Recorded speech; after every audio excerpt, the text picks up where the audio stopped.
It's been a very busy earnings week. I mean, this has been something. So now the question is, where should you be putting your money to work? I want to bring in Hightower Advisors portfolio manager and CNBC contributor Stephanie Link. What a week it has been. We thought we might get, one of the great streaks of all time.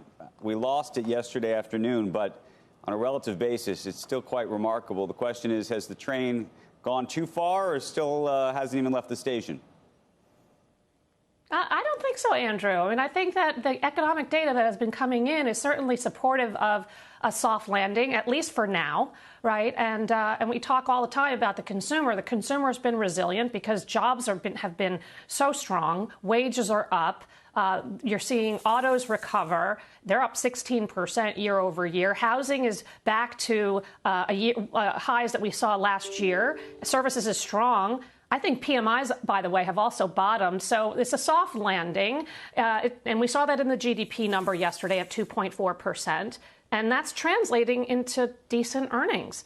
Earnings so far, 44% of the companies have reported, 80% are beating. And they're growing earnings overall about 3%. That's much better than what people were thinking. People thought we were going to be down 5 to 10%. So we have a long way to go. But so far, so good. What are you buying right now? And by the way, just at the same time, I should ask, what are you selling? Is there anything that you think's actually gone on a nice little run and you want to take some profits?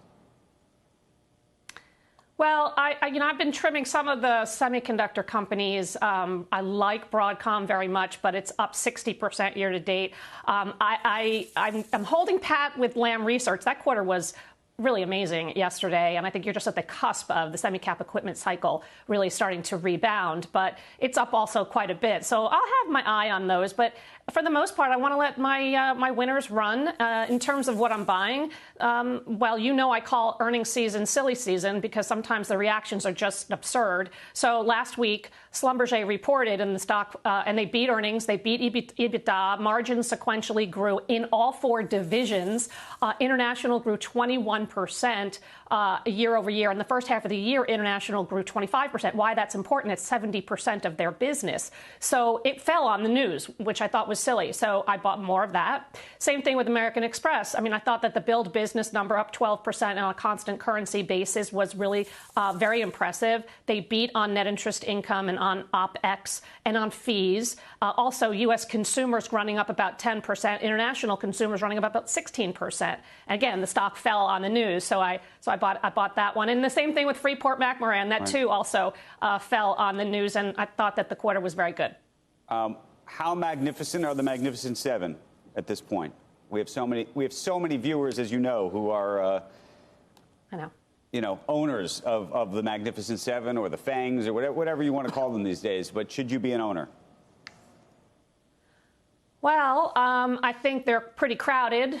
They're not exactly undiscovered, but I think you can own a few of them. I don't think you want to have your entire portfolio of just the Magnificent Seven, because I do think you're going to see a continuation of the broadening in the market. We have been seeing a broadening in the market over the last couple of weeks, and I think that, again, that is because the economy is doing better, and that's leading to other sectors that are more value to actually catch up to some of the tech Magnificent Seven. I do own Meta. It was a really good quarter, but the stock is up 160% year to date. That being said, numbers are going up substantially after the quarter, so you're only trading at about 18 times forward estimate. So I'm going to hold on to that one because I think that while we know the cost-cutting story very well, the growth side of the equation, it's the first quarter that we saw double-digit total revenues since 2021. So I think the momentum can continue there. And then finally, I know you're a stock picker, but there's a whole bunch of people out there who buy indexes, buy ETFs.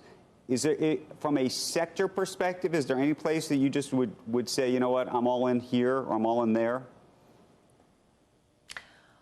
I mean, I'm overweight more of the cyclical groups at the moment, trying to barbell it with technology. But technology is 35% of the S&P 500, and I don't think that's prudent to have that much in tech. So I like industrials, I like energy, I like materials, I like financials, and those names that I told you in the beginning of the show, what I'm buying is basically supportive of that.